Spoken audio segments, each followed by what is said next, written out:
Shalom, giving all praises, honor, and glory to Yahweh, Ba'ashem Yahweh Shai, Ba'ashem Rakakodash. Double honors to the apostles and elders of Great Millstone. Coming at you again, part two to the reincarnation vid. Um, I was leaving off about in Job chapter 14 and verse 10. Um,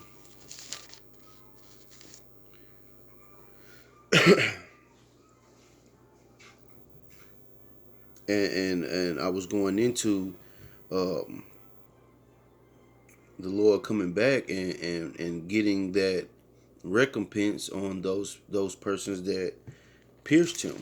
Matter of fact, I'll go ahead and get it now. Um, Revelation chapter 1.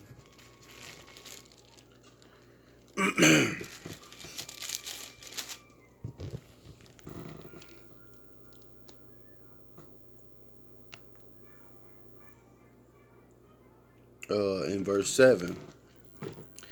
And it reads, Behold, he cometh with clouds, and every eye shall see him, and they also which pierced him, and all kindreds of the earth shall wail because of him. Even so, amen. So what does that mean? Even those that pierce him, if they are just dead and gone and in the dirt, and they have nothing to, like, they got away with piercing them, what is the Lord talking about then? Or what is um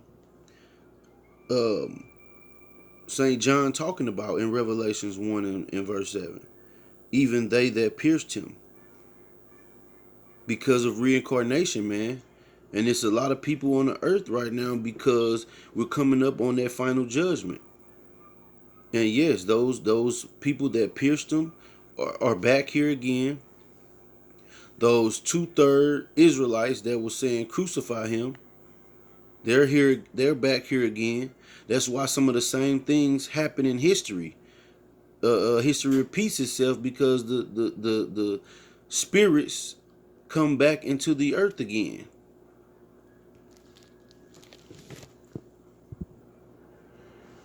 You know, the world, and also with the church, they in this YOLO spirit. You only live once. That's bullshit. Scriptures tell you. The scriptures tell you that these scriptures that I'm going into, and I'm gonna get some more um, precepts to go with that.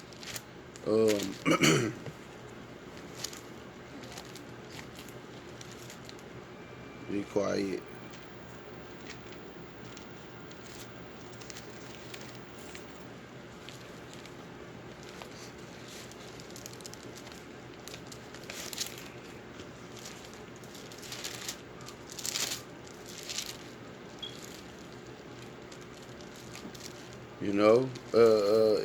It's it's crazy how the church believes some of the same fucking uh, uh, bullshit as the world, man. But everybody in the church was so holy, and the preachers and everybody was preaching such wonderful and truthful um, sermons. Then why don't they even know what's in the scriptures that they claim that they believe and love so much? But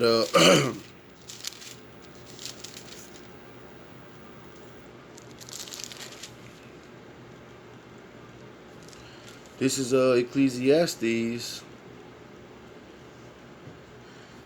chapter 12. Um,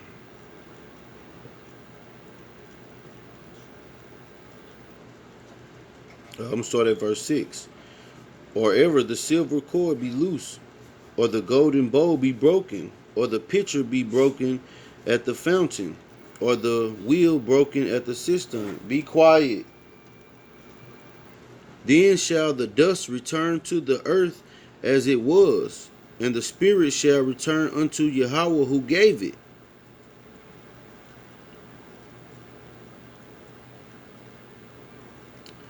Yeah. And moreover, because the preacher was wise, he still taught the people knowledge. Yeah, he gave good heed and sought out and set in order many proverbs.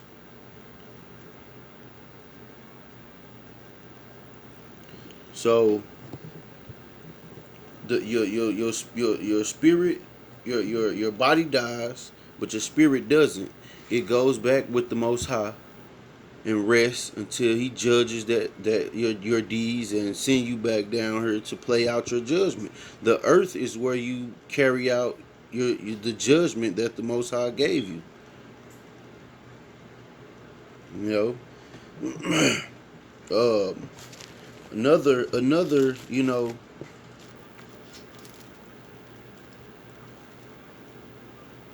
um, precept. 1 Corinthians, 14th chapter. These Christians can't answer these questions or understand these scriptures. It doesn't add up with the lies they've been told, and instead of understanding they've been lied to, and go into etymology and what words really mean and what was being said and what these words meant at this point in time, they refuse to do that. In fact, I had one today tell me, I ain't going into no etymology, and well, you a fool, cause you willfully being ignorant, cause you rather be asleep and believe the comfortable lie than understand the brutal and truth.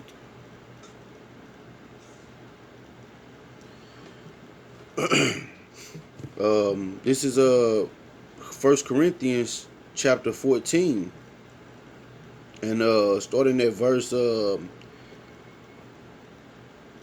verse 29. Let the prophet speak 2 or 3 Salakia. I'll start at verse 30.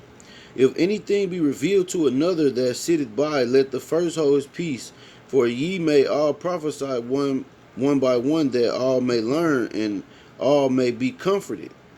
And the spirit of the prophets are subject to the prophets. For Yahweh is not the author of confusion, but of peace, as in all churches of the saints. So what does that mean? The spirits of the prophets are subject to the prophets. What that's saying is, what those men that were prophets in the last day in Salakia, in the ancient times, they're gonna be doing the same thing when they come back into the earth. The prophets, Ezekiel, Isaiah, Jeremiah, they're all gonna they're all gonna be doing the same thing they were doing. That's what that means. The spirit of the prophets are subject unto the prophets. They're going to be prophesying. when they die, when they come back, they're going to be prophesying.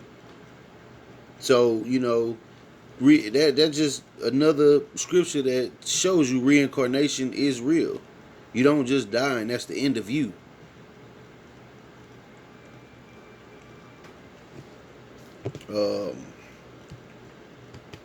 Got some more.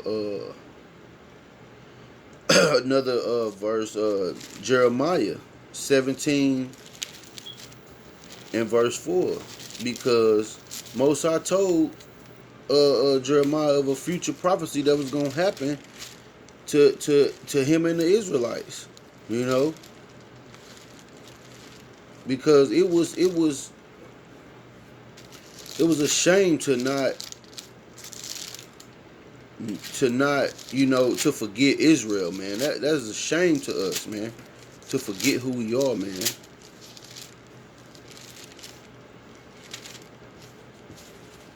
Salaki, I got it. Going into Jeremiah the 17th chapter.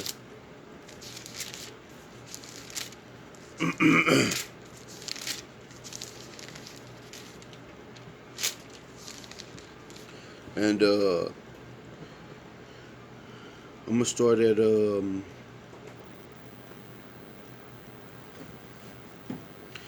verse 3.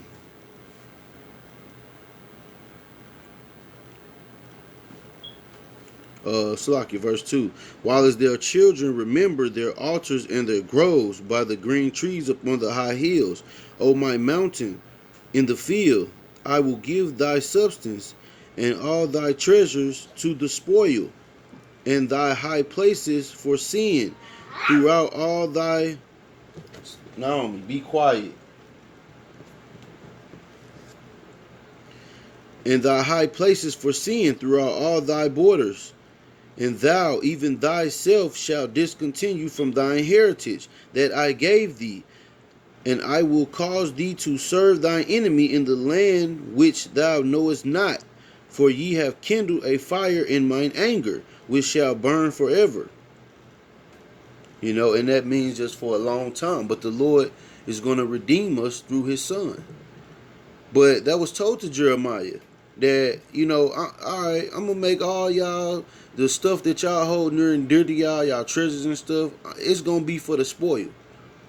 This other nation is going to come and take you into captivity. You're going to forget your heritage. And this, America was the only captivity where we forgot our heritage. We knew that we were Israelites in Egypt.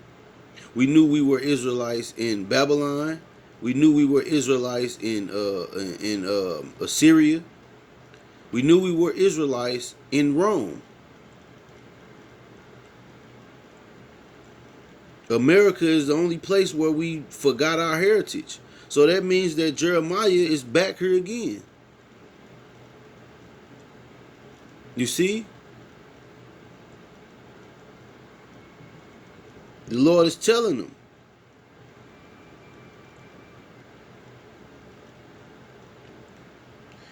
Verse 5, thus saith the Lord, cursed be the man that trusteth in man, and maketh flesh his arm, and whose heart departed from the Lord.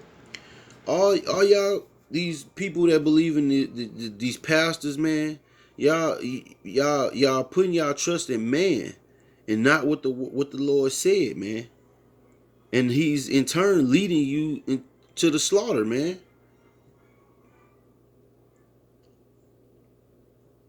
It's so many scriptures that they do not cover in church because they can't.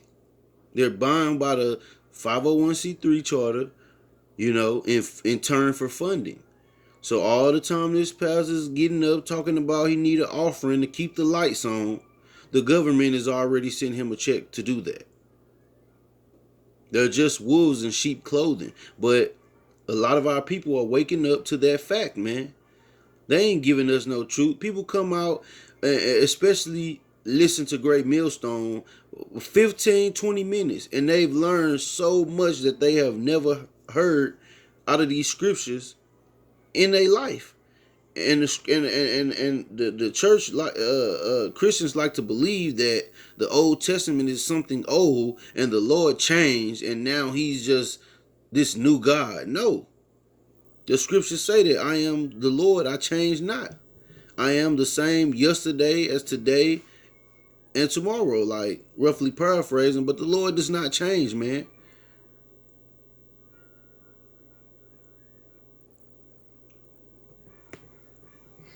You know, it's it's baffling, like how idiotic these people in these churches are, man. But the Lord has his ones that he's gonna pull out of that, and you know, yapa for that, man. Which is beautiful in Hebrew. Um I have I'm gonna end it with Matthew chapter 17, because if hey man, this don't seal the deal. I don't know what, man. It ain't meant for you to receive it, man. This is Matthew chapter 17. And I'm gonna start at verse 1.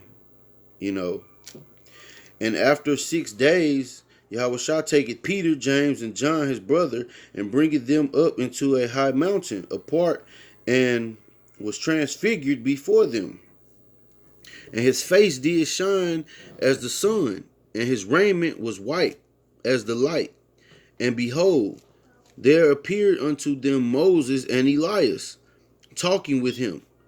Then answered Peter and said unto Yahushua, Lord, it is good for us to be here. If thou wilt, let us make here 3 tabernacles, one for thee, and one for Moses, and one for Elias. While he yet spake, behold, a bright cloud overshadowed them, and behold, a voice out of the cloud, which said, This is my beloved Son, in whom I am well pleased. Hear ye him. And when the disciples heard it, they fell on their faces and were so afraid. And Yahushua came and touched them and said, Arise, and be not afraid. And when they had lifted up their eyes, they saw no man, save Yahushua only. And as they came down from the mountain, Yahushua charged them, saying, Tell the vision to no man until the Son of Man be risen again from the dead. And his disciple asked him, saying, Why then say the scribes that Elias must first come? And Yahushua answered and said unto them, Elias truly shall first come and restore all things. But I say unto you that Elias is come already, and they knew him not, but have done unto him whatsoever they listed. Likewise shall also the Son of Man suffer of them. Then disciples understood that he spake unto them of John the Baptist. And when they were come to the multitude, there came to him a certain man kneeling down to him and saying, Lord, have mercy on my son, for he is a lunatic. And it goes into the Lord delivering him from that devil, that unclean spirit, because he was built up in his fasting and his prayer. But there it is. It told you that Elias, John the Baptist was Elias. So like, man, dang on fruit flies. But reincarnation is real, man. And also in Ecclesiastes, I believe Ecclesiasticus, it says no, there's nothing new under the sun, man. So it ain't nothing new, man. The spirits ain't new. Spirits they leave the body and they come back down in a new body. That's the cycle of man's life, man. But with that, I hope that was an edifying lesson. I'm gonna say Shalom and a Baba Ball. Kwam Yasharala. We almost home, man.